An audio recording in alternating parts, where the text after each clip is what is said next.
On the seventh day of Christmas, namely 90s gave to me 7 friends are praying, 6 keys are playing, 5 fourth wall breaks, 4 jinx are rapping, 3 calls to butter, 2 former husbands, and Santa holding store hostage.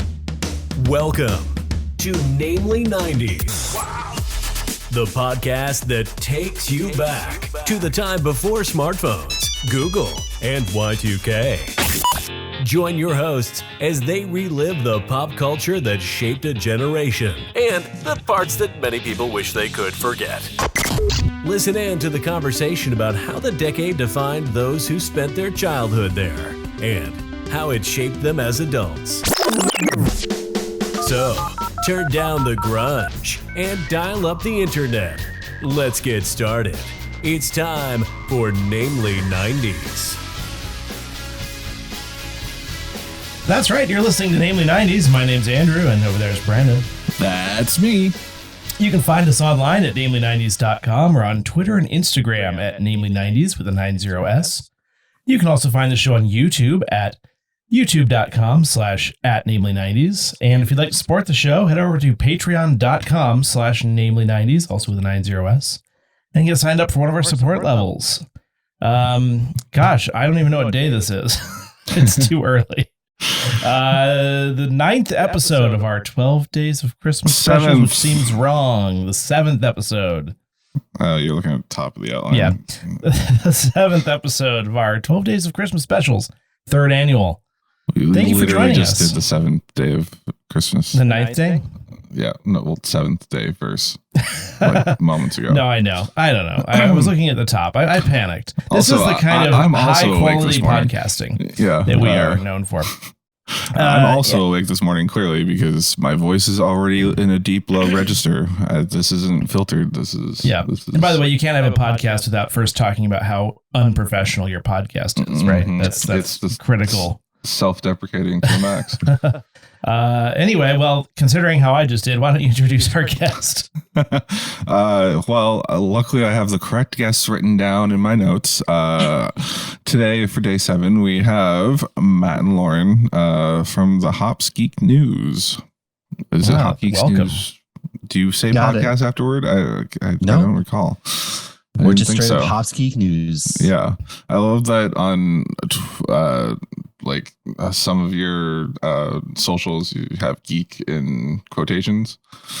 Because geek is relative now, and everything our geek culture is kind of mainstream. But geek in quotations is the demographic the Big Bang Theory is for. No, right? Oh, geez. In quotations.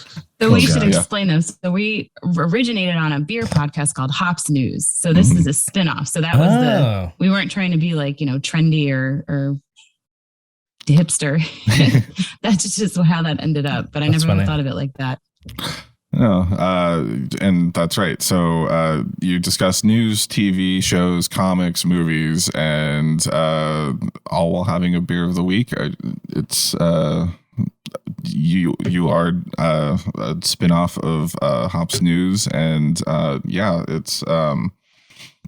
it's great to finally. I think I've been pestering you guys for at least a year to come on, but he's nothing if not persistent. Yeah, I'm glad we finally get to have you. Why don't you tell us a little bit about your podcast? If I haven't taken all of your thunder away. No, you're good. Yeah, I'm glad we finally got to do this. It's been a crazy year. When you look back, you're like, oh wow, it's been a year already, and then especially this time of year is wild. So I'm glad we got to. But we are Hops Geek News. Yes, we talk comic books, movies, TV shows. We feature beer of the week, and we're on any social media platform, Hops Geek News. Right now, we're doing like our 25 days of Christmas through TikTok and YouTube, like the cool kids do. And then, you can find us on any podcasting platform too, Hops Geek News. And we just get together. We deliver the latest in pop culture news. We like to say we have a segment called What We Messed Up On, because we mess up quite often, especially when it comes to names. That's like our thing, is we can't pronounce anything correctly. But yeah, that's kind of who we are and what we do. We've been doing it for 2.5 years now. And I love that you have a dedicated segment to that. Like you own up to it. Whereas if we bother to remember where we said something wrong, we might. I think one time I actually corrected myself about that earthquake in Alaska where I got the magnitude wrong. That was the correction I felt that I had to come back with the next week. Why are we talking about that? Yeah, we're not always good about it. Sometimes it's like, I'm not sure. I want to look into that. And we don't always remember, but we also have some listeners will be like, oh, this is what you were thinking of, or, oh, this was wrong. You said this. So that's always fun too, because we get engagement. So we like enjoy when people call us out. We're like, hey, somebody's listening. Like, I've always told us we sucked. Yes. I've always invited people to tell us how bad we're doing because it means someone cared enough to go on. Exactly. And tell us. Yeah. That's true. Let's see. 2.5 years though. That's about how long we've been doing it now, I believe, isn't it? Yeah. Crazy. Yeah. What is, I mean, I'm sure you get the cliche questions like, what has been your favorite beer to drink on the podcast? Man, that's a good one. Mine is probably always, there's this brewery out here that I really like called Woodland Empire. They do what's called an Ada County Stout, and it's got maple syrup in it and coffee and all that good stuff. So for me, that one always tastes the best, and that's probably been my favorite that we've had. But man, God, it's so hard because there's so many different beers. You sent me that one, and when he just asked, that was the first beer that popped into my head. And they've also been on the show 3 times. Oh, wow. And yeah, that was the first year that you sent it to me. That was a fantastic one, and I didn't expect it to be so amazing. Yeah.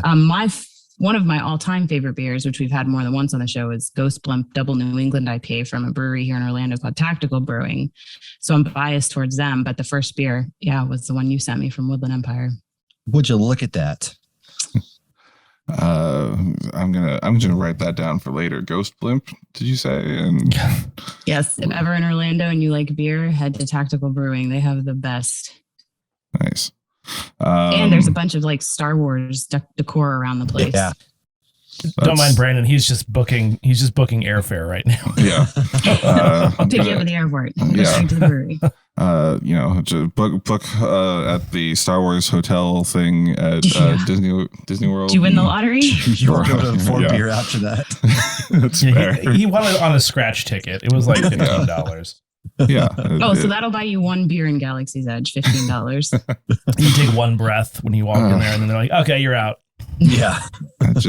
I haven't been to Galaxy's Edge yet. I'm jealous of everyone that has.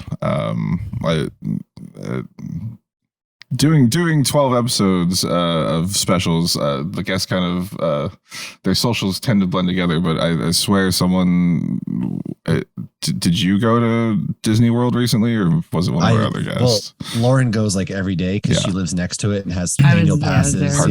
Park holder pass. Strange. Yeah, I went to Disneyland back in August, and so we tend to go like once a year for my fam. But yeah, Lauren's there like every day, so. I just wanted to say, color me jealous. In some recent episodes, I heard Matt, you went to When They Were Young. I kind of wanted to ask about that. Oh yes. Oh man, that was like emo heaven. I pretty much like died and ascended to emo kid heaven that day. I saw like 20 plus bands, and it wasn't as. There was going into it, everybody was like, oh, I don't know. It's like emo Fire Fest, all that. It was legit like the best set together or put together festival that I've been to, period. Like it was the one band, they'd like the stages, one band would end and the other would go, and they'd flip the stage around and be setting up the next band. And like everything was pretty seamless. I mean, some of the lines sucked trying to get like food and whatnot, but you just had to know where to go for that. But it wasn't hard to get to any of the stages. The best stages was definitely like the Stripe and the Checker stage, because those are more like the smaller crowds, whereas you had people camping for the bigger bands later on at the main stage, and nobody was quite getting into it that much. But yeah, I mean, it went from pretty much 11:30 in the morning, and then My Chemical Romance ended it, and it was like midnight. And then afterwards, you just like realize everything hits you at once and your legs are dead, but you're just like, I've been chasing that high since and haven't been able to recreate it. Wasn't the first show canceled, or the first day canceled, and then the bands started having shows like all around town? That was kind of cool. Or some of the bands. Yes. So we got lucky. My best friend lives in Vegas, so I got lucky. We went to the 29th show. But the very first show got canceled due to high winds, and everybody's like, "See, I told you it was like Fire Fest." And then all the bands, because you can control the weather. Yeah, right. Like the winds were gnarly that day. And then all the bands started doing pop-up shows all over, and then like just going to Vegas. Like I've been there a bunch of times, and never before have I seen it like this, where like it's just everybody dressed in black and like my scene of people roaming the strip of Vegas. And you're like, yes, I finally belong somewhere. Oh, that's awesome. And I think you also went to Mosh Eisley. Yes. I'm jealous because they had one at Star Wars Celebration this year, which I went to, but I couldn't get tickets. And yeah, how was your experience there? I would like to live vicariously through you. It was rad. So yeah, of course, like Nick from Bayside, who actually I did a Star Wars episode before with, which is super cool, humble brag. But they had them story of the year. They were up there on stage. There was a bunch of different guests that came through, like Anne Boleyn came through, but it was just like everybody had like Star Wars. They were decked out cosplaying as Star Wars. Like this one dude had an inflatable carbonite, and he like duct taped his face or whatever to look like Han Solo and carbonite. Like that was probably my favorite costume. That's there was impressive. lightsabers. People brought their Galaxy's Edge lightsabers from they actually made like the $200 ones. Me, I wasn't brave enough to fly with it again to this location. So I did not do that, but like lightsabers everywhere, people just dancing, having a good time. It was a really just fun experience. I'm jealous. So yeah, Hops Geek News covers a wide variety of news that's worth listening to. And you guys also have like origin stuff, like prior to Wakanda Forever coming out. You did an episode on the origin of Ironheart and Namor. I'm pronouncing it like MCU now instead of Namor. Yeah, it's I love geek content, and I also like beer content, and my two favorites. Yeah. It's like a foreign language to me, all of it. Well, it's fun. Yeah, you didn't drink beer for a while, right? No, I don't drink nice beer. Let's just put it at that. But Brandon, you always have a spot. If you guys, either of you want to come on the show at any point, hey, we'd love to have you guys come on and hang out. We even have guests who don't drink at all. They're like, am I allowed to drink water? You don't have to drink on the show. Yeah, we're not going to force you to drink alcohol. I'll just drink a White Claw. That's what there you go. I mean, well, that's a hard one, but we'll allow it. I think they would approve your banquets before White Claw. I mean, listen, I don't actually drink White Claw. I drink the Kirkland Signature seltzers. Oh yes. So I'm really classy. The Costco brand. I love it.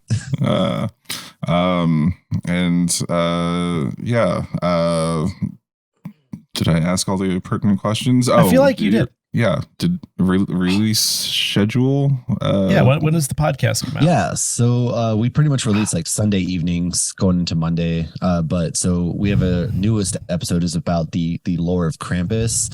And so we kind of talk about Krampus, like how it got started, the history behind Krampus, and then we talk about like Krampus in movies and stuff like that. So we want to do a little something different this year, and Krampus Not was like last week, so we were like, you know what, we'll do it. So that episode is out by the time this probably airs. And so every Sunday evening is when we drop a hot, fresh new one. Nice. And also, I'd like to apologize to our Jewish listeners out there. I dropped the ball this year.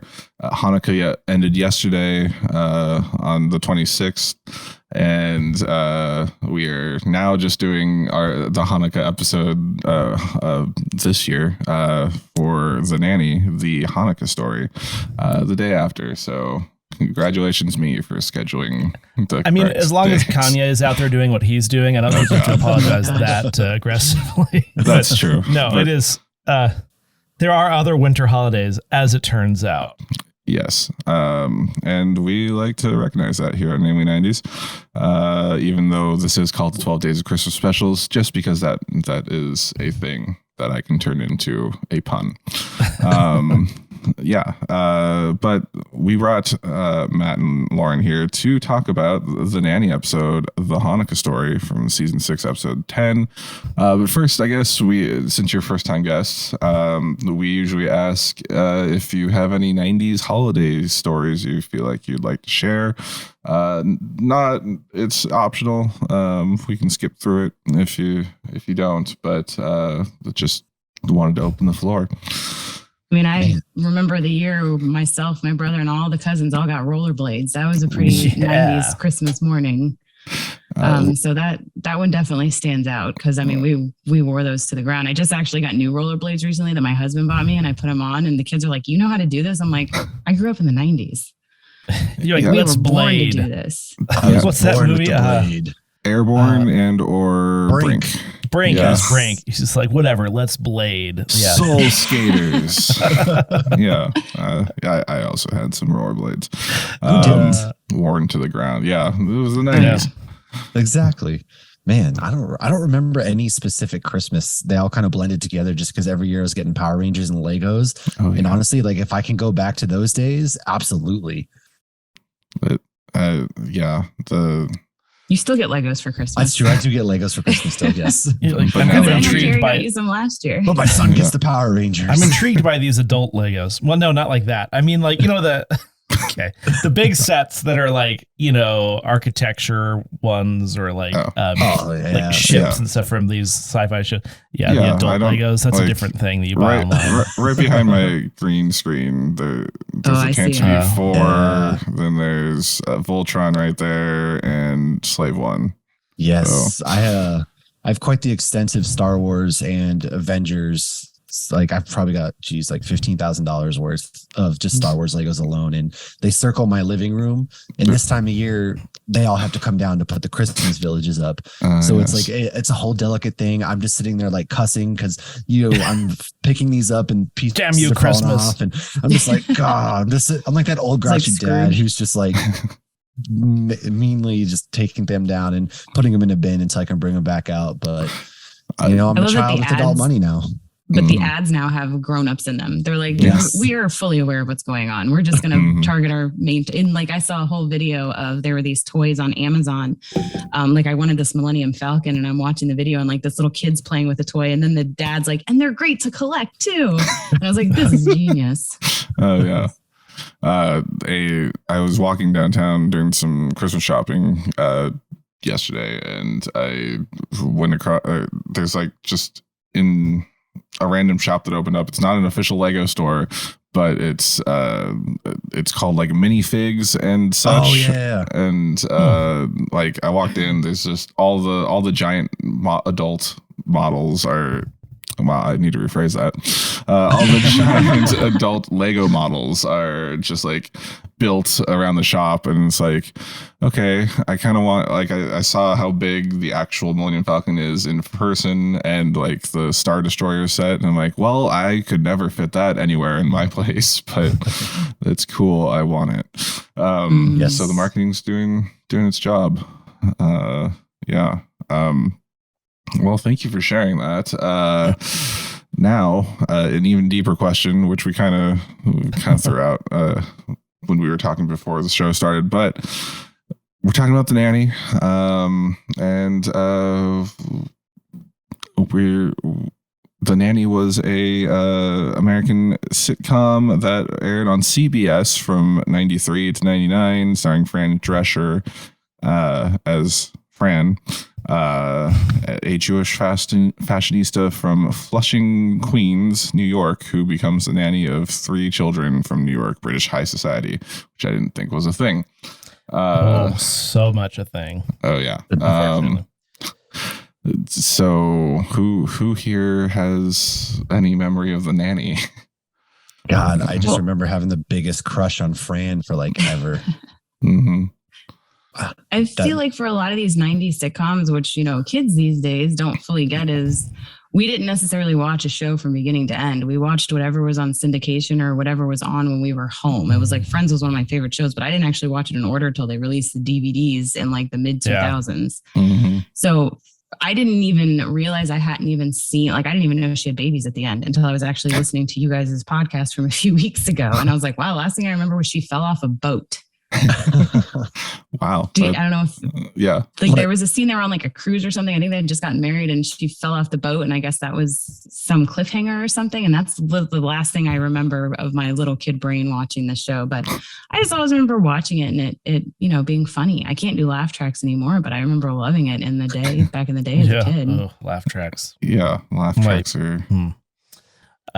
We watched it for sure. I for some reason I could never in my mind as a kid, I like thought Fran and the person who plays Janice were like the same person. Because I didn't realize that was just an accent that people had and it wasn't like a specific personality trait. But no, I mean, I definitely remember the show and the intro, which I forgot is like theme song / explainer. I was like, oh wow, efficient. Yes. But every episode, oh gosh. Oh yeah. Yeah, that's true. That's true. Because a lot of them have the explainer, but not a lot of them have it in the song. So in every generation, there is a Slayer. Yeah, every time. But no, I don't remember it being particularly good.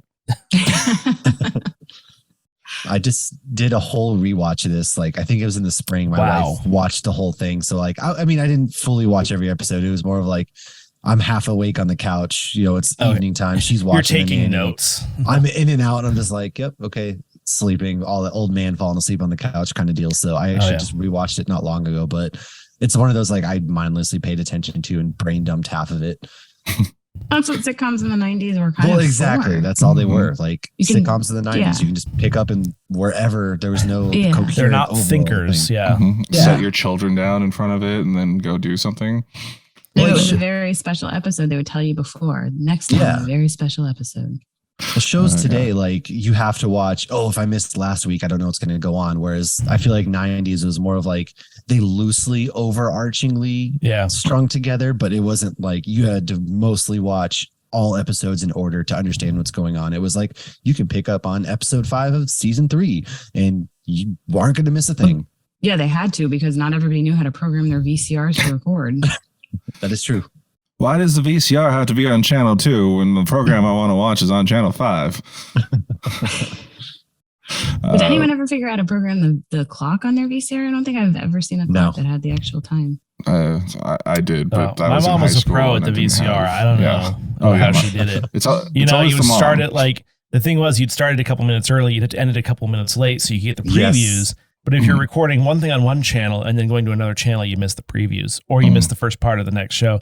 These are the problems we had in the 90s. Look, it was a wild time. These kids with those digital DVRs and multiple channels. Kids these days. Streaming options. Streaming and texting. And they're always on my lawn, which is pissing me off. Use the hose to get them off ours. But you're right. It was a luxury to have a VCR. Yeah. It was a luxury to use the VCR to be like recording the show that you kind of wanted to watch while watching the show that you did want to watch live. That was the other hard thing. I remember watching the Nanny as well. I recalled liking it. I feel like I've only seen the earlier seasons because I do not remember the children being that as old as the season 6 episode we saw today. And I remember the theme song being better than it was, because I guess it was, I definitely have a different. Yeah, that part I liked. I didn't. In my mind, it was something more grandiose and catchy. But yeah, it's weird coming back to it. They won an Emmy Award, I believe, at one point. You're kidding. Fran Drescher was nominated twice for a Golden Globe and spawned several foreign adaptations. Interesting. Wow. Yeah. They'll have that accent. Apparently, they're going to be coming to Broadway soon. Really? Oh. Which is kind of funny since Sheffield was a Broadway. Maybe he'll make the show. I don't know. Ooh, that'd be interesting. More background. The show revolves around Fran Fine, who turns up on the doorstep of British Broadway producer Maxwell Sheffield to sell cosmetics, and then somehow she ends up immediately becoming the nanny to his children. The last vacuum salesman that came here is watching my kids right now. That's how you're able to do this early recording. The kids are Maggie, Brighton, and Grace. And then the butler's name is Niles. He's the best. Yes, he's my favorite. Definitely. And then in later seasons, so the Maxwell's business partner Cece Babcock is like trying to get with him in earlier seasons, if I remember correctly, or according to this blurb that I'm reading that I took off of Wikipedia. But then ends up like covertly dating Niles the butler. But then in this episode, she hit on Sheffield again. Yes. And also gross. I think at this point she's hitting on anything that moves. But she was also lamenting how much or almost telling everyone how much she cared for Niles. And then, eventually Fran and Maxwell get married and are expecting a baby, twins. Maybe they don't know at that point. I don't know. Yeah. Spoilers. And then Niles and Cece end up together, as we see. Yes. And which is such an odd pairing. It's so hilarious how that works. I mean, butlers have lives, right? As we saw, he had grand plans as a kid in this episode to go on and do big things. And instead of becoming a lawyer. Yeah. A banister, as they say across the pond. Barrister. A banister is the thing that's like on the stairs that prevents you from falling. Yes, I think it auto-corrected to banister. I love some of the typos. They're spectacular. Well, yeah. Shall we get into the Hanukkah story, or anyone else have anything they want to defend the nanny with? No, I don't know why we all looked at Matt there. That's weird. As I said, these most recently Christmas episodes have a lot of common themes, common tropes that we've seen time. I mean, this is going to be 36 episodes of holiday television by the end of this this special. And I texted Brandon last night. I tried to text him too much in advance because I don't want to like spoil the show. And I was just like, this episode has it all. And it's not good that it has it all, by the way. And you weren't kidding. It literally has everything. Except for an adaptation of the Christmas Carol. Yeah. Yeah. Yes. But yeah, let's no buying gifts today they're rich. Why would they need someone to buy gifts for them? True. And it's also Hanukkah. They only get one gift per day. A Hanukkah story. Or Sean, how did she I can't. You gotta when you really say gotta. it, Yeah. I can't roll my R's, so I can't hard. either. Yeah. Hanukkah, the Hanukkah story starts with Fran making sure the kids are home for or she wants the kids to be home for dreidel for the first night of Hanukkah to play with. The middle child, the son that I just said his name and immediately forgot. You had no idea. Brighton, yeah. Brighton. I only know that because you just said it. Yeah.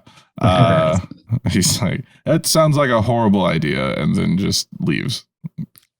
That doesn't seem like it would fill an evening, but playing dreidel? I know, maybe 5 minutes. It's gambling. My kids love playing it because my husband's Jewish and I was raised Christian. So we got, the Christmas trees and the menorahs, much like their house. And the kids get into it because they play sometimes with the chocolates and sometimes with real money. Mm-hmm. So when they get real money, I never remember how to do it, but you get like each one means like you get all of it. You have to put everything in or you get half of it or something. Wait, so we've had some intense games of dreidel in this Dreidel house. is literally just one game of dice. Mm-hmm. I never knew this. It's I guess so, yeah. pretty awesome. And then you just take the kids and hit the slots afterwards, right, kids, this is how to develop your gambling addiction. I even have a critical hit dreidel from Think Geek or something. One of the geek stores online. So when you hit Shun, I think it's Shun, it lights up and flashes that you won the whole pot. Oh. Yeah. My family recently did 23andMe and learned that somewhere along the lines we were part Jewish. He's really tapping into his culture now. Yeah. I wanted a critical hit dreidel because I just like saying the words critical hit dreidel. It is pretty good, actually. Yeah. But yeah, so friend's grandma's there with her boyfriend, husband. They make Ray Charles. Was that not Ray Charles? It was Ray Charles. It was Ray Charles. That's when I said, I believe that's when I sent the message that this episode has it all. Like, we don't see a lot of celebrity That was a cameos. minute in. Yeah. Well, no, but when I figured it out. Yeah. No, I was like, oh, that's interesting. He's blind. He kind of looks like Ray Charles. Are they like making fun of Ray Charles for some reason? Hilarious. Yeah. And no, it was probably actually Ray Charles. It was. Yeah. It definitely was. Yeah. Also the joke about there were so many just jokes for one-off quips. Yes. Like you could get towels and paper now. Like oh, because she's old. Yeah. Play with your chocolate dreidel. Towels are invented. That's a deep dive episode, Andrew. Yeah. Play with your chocolate dreidel. So she grabs Ray Charles. There's the Jewish holidays start before. Why do Jewish holidays start after sundown? Because wearing sequins before sundown is gauche. Yeah, that was dumb. Yeah. I just felt like they just kept going from joke to joke as quickly as possible to just get through the episode. I was fatigued by like the first 2 or 3 minutes. So Maxwell's sister appears to visit for the holidays, I guess, but she also met a man who has it all, who does it all. He's an architect, was it? I think so. I wasn't paying. Anyway, either way, they get to a bad 90s gay joke about him. Classic 90s. Something about him being into Streisand, and I was already fatigued at this point and watching it on my phone. Anyway, so that sets up something for later. Fran wanted Max to be home for the first night of Hanukkah, so immediately Max appears and says, "Well, bye, honey. I'm going to Boston." I actually laughed at that. That was classic. And this was all before we even got to the title screen. Yes. I'm curious, what is a Broadway producer doing on business in Boston? Is there something I don't know about Boston? Boston. Hey, first of all, yes, there's a lot Bruins. you don't know. Well, of course I know the Bruins. I'm an NHL fan. saying as somebody who is from there, yes, they have. There's actually a pretty elaborate theater district there, so there are a lot of. I know that. Yes, there's a pretty good Broadway nightlife there. It's not New York City, of course, but there is the theater district has a bunch of plays that are always going on. They have a lot of the high profile ones. So research or recruiting or he could be doing something. God, isn't that a good thing I said? Is there something that I don't know? Because otherwise I just would look like a dumbass. Okay, good to know. But it just seems like interesting timing, maybe. But it's also not on Christmas. So the first night of Hanukkah could be any night. So True. It could have been December 10th. That's true. It could have been Thanksgiving. It was Thanksgiving a few years ago. Yes, that's I don't true. think it was Thanksgiving. But. It was close to Thanksgiving. You're right. That is true. We need to reframe this as it is a Hanukkah story. That's true. And you never see a Hanukkah story starting with people going out to buy presents for Hanukkah because the one thing I did notice that I wanted to point out, is that the kitchen doesn't look nice enough for how rich they are. The rest of the house looks fine, but the kitchen looked kind of like they added nice. in later. It was like scenes. an original, like a regular sitcom kitchen. They're just like, they just threw it on as an addition late. Well, you can tell they had money Fresh because their staircase was curved. That's how you knew they had money. That was, of course, yes. I mean, Yeah, they needed a Fresh Prince of Bel-Air kitchen. That was a big kitchen. with Mm. that was like bay 90s windows fancy. Yeah, the Fresh Prince kitchen was. Whereas this looked like they Old. they. I was like, is this the kitchen from the King of Queens? What's going on? I was gonna say Full House. Okay, well. Yeah. Did they I film think on the Full same House had lot? a better kitchen. Just like they had an extra eating area. That part I guess. hadn't been renovated yet. Let's just go with that. Let's see. Fran has to explain Hanukkah to Max, I guess. And says the first letter is. He asked her how to spell it.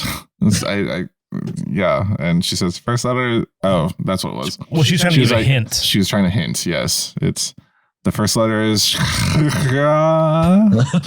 I believe is how she said that. Thank you. I've for been as smart as practicing. he is, he's also extremely just dumb. They really lay on the trope of the man is just dumb and doesn't pick up on any women hints at all. Dumb old dad, yeah. So is that because he's a man or because it's he's British? Yes, both. Fair enough. And yes, the first night of Hanukkah is generally the most important to people celebrating it. I asked my husband that, so he actually watched this episode with me this morning, and I'm like, "Is it?" And he's like, "Yeah." I'm like, "Really?" He's like, "No." It's ranked. So the first day is the most important. The fifth day is the second most important. Yeah. And the second day, I don't know. The last day is up there. None of that makes sense to me. Well, the jokes I always remember from other Hanukkah sitcom episodes is like you get one good gift on the first night, and like you're the big gift's the first night, and then you get like school supplies for the next 7. Jeez, that's terrible. Yeah, I had one friend that was the opposite. She got 7 basic gifts like socks and stuff, and then one nice gift at the end. I don't think my husband ever really got much. My in-laws get my kids great Hanukkah gifts, but only one night. Yeah. I mean, that's do you spend all 8 nights of Hanukkah with extended family or like? That's a lot. Yeah. But in this episode, it seems like Fran's entire family is there for the first night of Hanukkah. And oh yes, she's. Why do I have to explain this episode? Maxwell had told her the week before that he was going on that date, and she says, "Honey, don't tell me stuff when I'm watching cross-gender surgery on Chicago Hope." And then Niles, the butler, and Cece enter, bickering with each other. How charming. Maxwell. By the way, that was like totally a shameless plug for Chicago Hope, which was airing on CBS at the time. I love that plug because I used to love Chicago Hope. I believe Inigo Montoya was in that show, wasn't he? I mean, I just looked at the Yes, cast he and I'm was. like, wow, but I'm an ER person through and through. Oh, I watched both. They were the only nights of the week I was allowed to stay up past 10 when they came on. But I didn't know, Chicago like- was Mondays, ER was Thursdays. It's like, but it's a reunion of a bunch of people, like the cast of NCIS and Criminal Minds. I feel like Yes. it's a pre-reunion. Yeah, I was going to say it's a reunion before her. Yes. So Maxwell says busyness is business, which is a line from The Godfather, I think, clearly. And then Grace is going too, so she can see a school prospective college. Boston She looks College. 12. She I- does. I- Yeah, She she doesn't look does. that old. Not at all. But I love when they did the flashback though of business is business, and it's like Yeah. him older and he's yelling. His young self is yelling across the table, and it's like, "Oh, what's the one thing you want for my family?" He's like, "All right, what's the second thing?" And I was like, "Geesh." To spend time with my dad. Sorry, I'm leaving. The 90s love their tropes, man. Mhm. But then the bit about where she's like, she didn't know about it, so she's like, Well, don't explain this to me when I'm eating Chinese food because I was, what did she say, making a mushi pancake, and I almost died a little bit inside when she made that joke. It wasn't funny. I'm sorry. At all. Yeah. Like if they just left it the cross-gender surgery thing, that would have actually, I thought that would have been fine, but.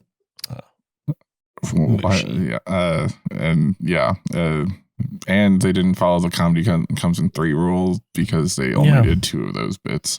That's fine. Probably cut for time. I'll allow it. Okay. Yes. So my I love Brandon's outlines. Oh yeah. The episode is getting to me at this point. It says in all caps, "I hate all of this." He starts to shake. He's like, I don't know how much more I can take of this.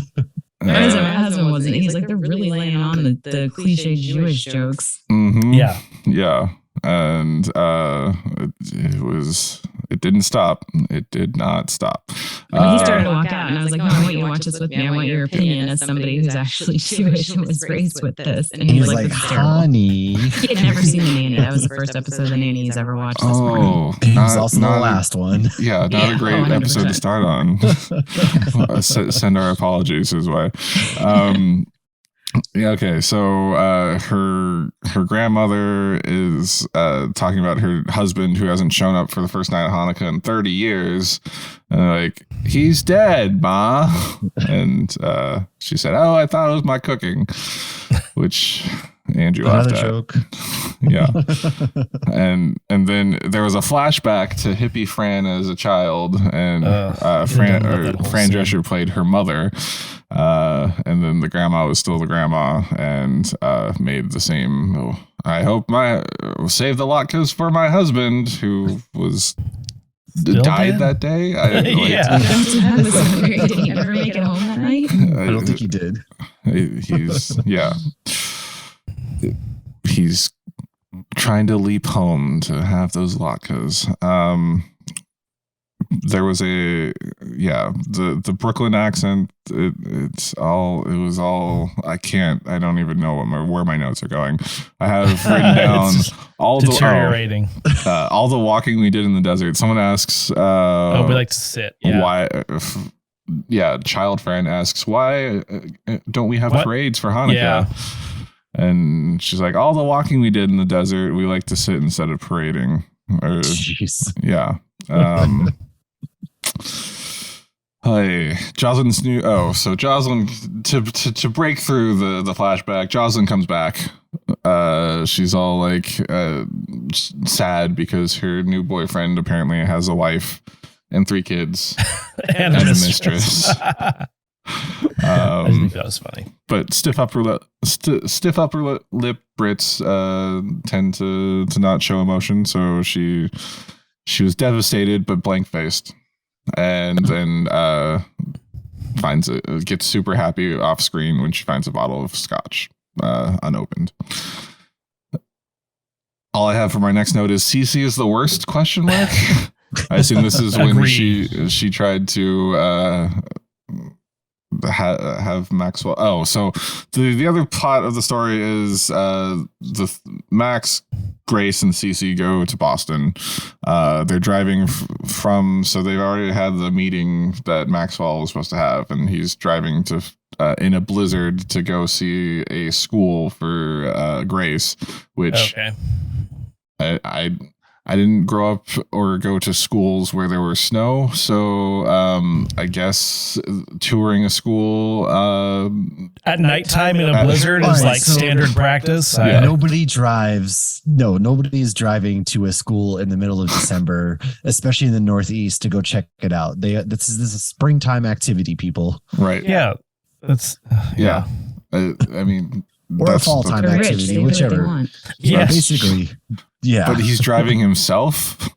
But like, how rich are? I mean, they're rich enough. Like you said, they're rich enough to have a butler, but they're not rich enough to renovate their kitchen. So I'm not sure. And like, was it a Volvo? Driver? He was driving like an old beat up minivan. It seemed like. Oh, I thought it was like a Volvo wagon. Either way, he could have sprung for the plane tickets that could have gotten them to Boston in an hour. They get right off the plane and catch a cab to go wherever instead of driving through. Did he not watch the Weather Channel before leaving? Or you would think. Possibly a chauffeur. You would hire a car, would you not? Take the Amtrak. I don't know. Yeah, you can do that over there. You Yes. can. Also, we mentioned Maxwell's flashback to his childhood.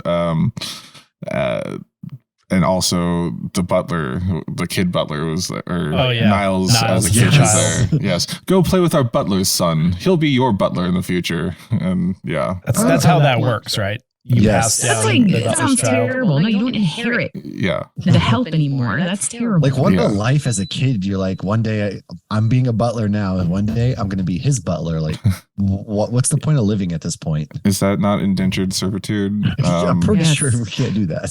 Yeah. Let's see. Grace is an annoying child in the car. Like, oh, you miss Niles. No, I don't. Yeah, you do. No, I don't. Yeah. And then she does the same thing to her father again. But he should feel guilty. Admitting he felt guilty didn't make sense in that point. Yeah. And what a turn it takes. They crash. They go. He's called, or I think he was on the phone with Fran as he crashed because they couldn't. Yes. Yeah, but like, how long did it take to crash? That was like the longest. There was like, it's like, and they're just kind of in some trees. Also, if the road was that slick, how are there like tire squeal sounds? Yeah, I'm confused. Also, and the fact they had like a quarter tank of gas on this long trip. Yeah, like, you probably should have filled up your car. You don't take, I mean, I guess maybe the 90s you might have, but it's like a 3-hour drive from New York City to Boston. Just fill up your tank before you go, and you're not going to run out that fast. Mm-hmm. You would think. Allegedly. So they lose cell signal. Allegedly, there's an hour's worth of gas left in the car. An eighth of a tank would last longer than an hour. I'm sorry.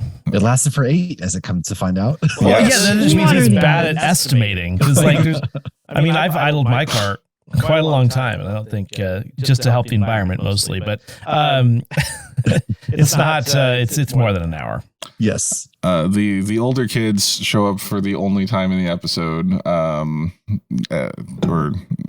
the only time they get speaking roles other than in the kitchen in the teaser.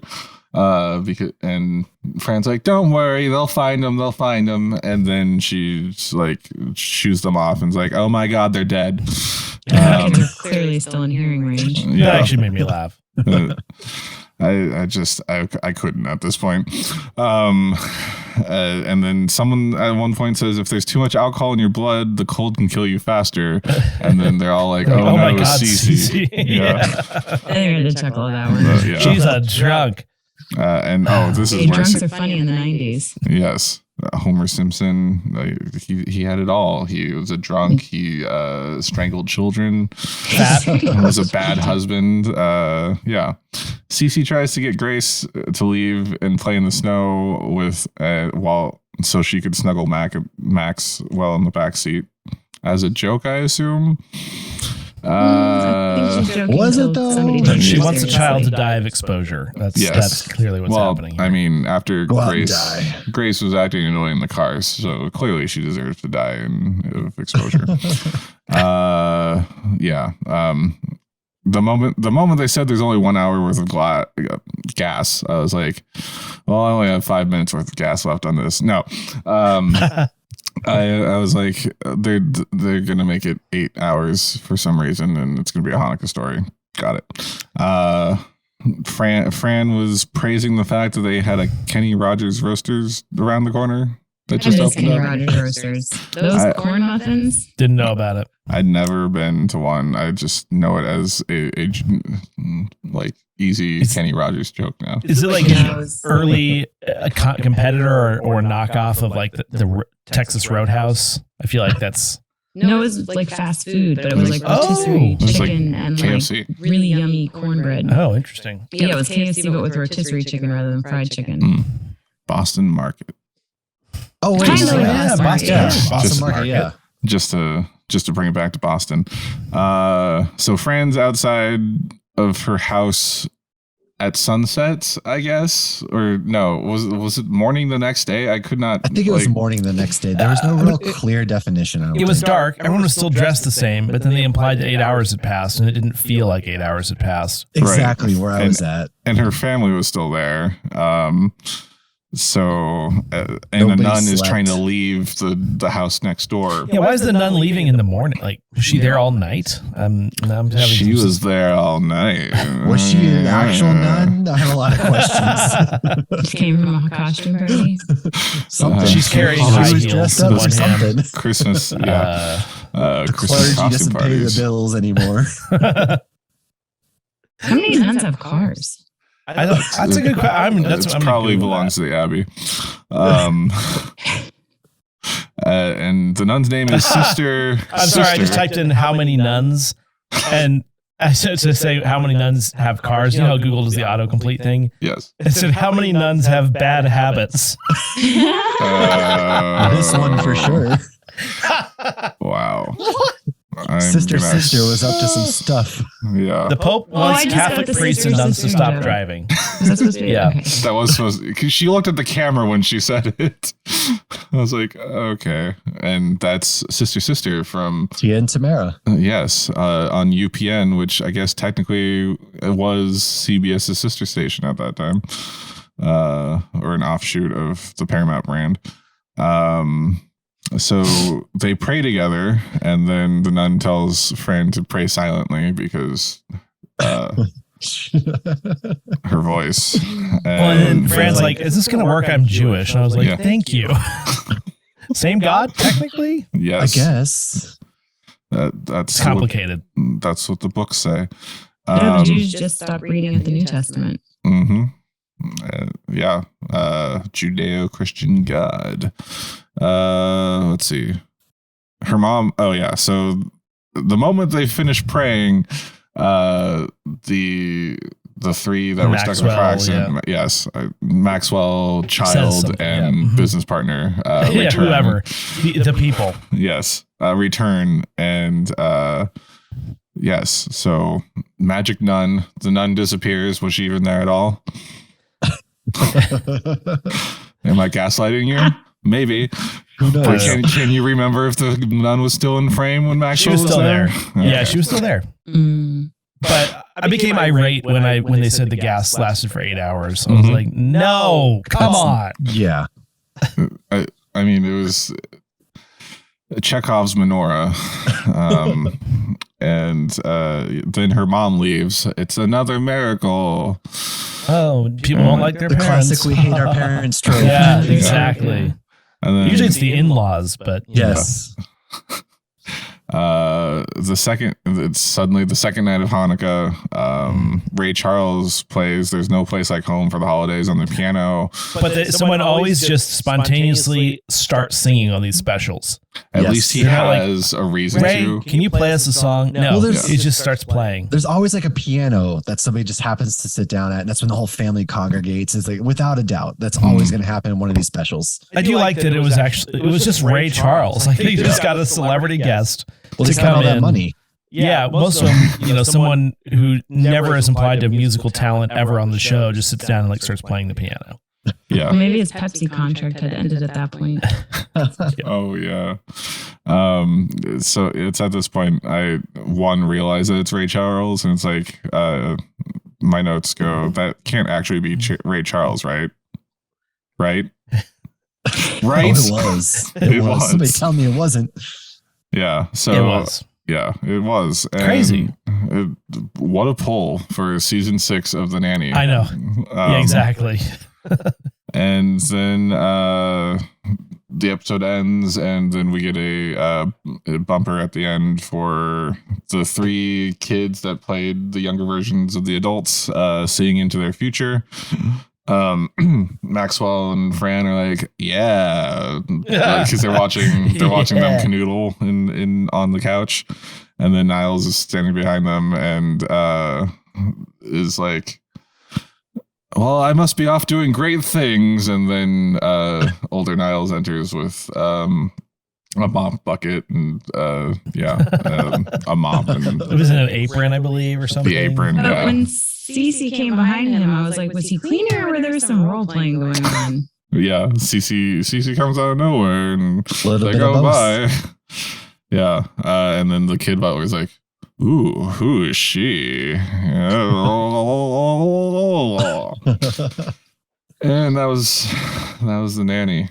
In an Amy 90s minute now. Final thoughts for the episode of the Hanukkah Story. I just want to report that the paper towel was invented in 1931, according to this website. It looks like it was made on GeoCities. So she should have known what paper towels were. Yeah, especially not. It was invented by the from Scott's company. Not surprising. Oh, and they still make them today. They do. Yeah. Just make it a drinking game next time anybody watches this, and just for any trope or anything like that, just take a drink and see how long you make it in a 20-minute episode. Or I thought you were going to say, see how long it takes you to die of alcohol poisoning. Yes. Don't do it with scotch. Final thoughts, anyone else? I'm glad we don't have too many sitcoms like this anymore. They were great in the 90s, but I feel like a lot of these, I mean, I don't think that this one necessarily aged terribly by any means. But it just, these laugh tracks, and I guess these jokes are all just so overused and old, and the cliches. And I mean, I'm glad we're venturing away from this. As a child, I loved all this crap. As an adult, I'm like, oh God, are we doing this again? So I'm going to give it 2 out of 10 Hanukkah candles. Actually, maybe 1 out of 8. 8. Hold on. There's 9 if you have the one that lights them. So I'm going to give it 1 out of 9. Okay. All right. So just the lighter candle then. Yeah. Andrew? I'm going to take this a little bit more too seriously, probably, but I feel like the 90s was a time that was like somewhat exploitative of Jewish people, because like every sitcom, not every, but a lot of sitcoms like are at the expense of, like, the jokes are at the expense of Jewish people. Mm-hmm. It just seems a little like it's as if overdone too. Yeah. Mm-hmm. You know, but as far as this show specifically, Niles is my favorite character because he's just like, I don't even know how to describe him. He just has an attitude, and I like it. But the rest of it I could do without, except Ray Charles. That was a surprise. I feel like any 90s show with a character named Niles is worth watching. Just throwing that out there. Yeah. So I don't remember the show fondly. This was not a good example of it, but Niles, he's cool. And Matt, you let us off, but anything else to throw in?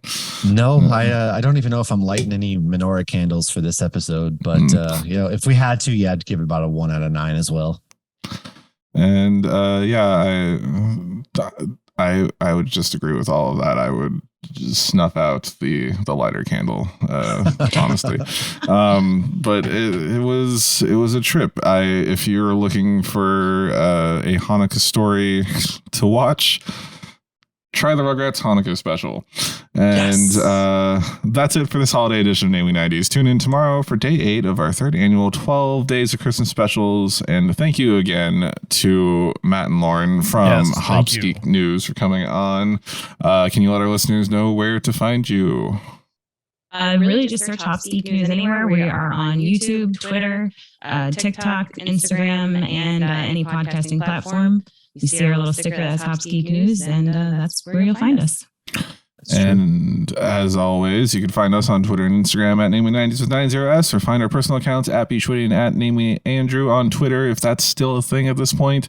And tell us what you want us to talk about in future episodes. If you'd like to support the show, please check out our Patreon at patreon.com/Namely90s, also with the 90s. Finally, you can also contact us through our website, Namely90s.com, Please subscribe to us on Apple Podcasts, Stitcher, Google Podcasts, Spotify, Menorah, YouTube, Leap Home, Deezer. Wait, that's from something else. Tune in, iHeart, Good Pods, wherever you get your podcast from. I'm Brandon. That's Andrew. Thank you one final time to Matt and Lauren from hopsgeeknews, and we will catch you tomorrow for day 8. I remembered.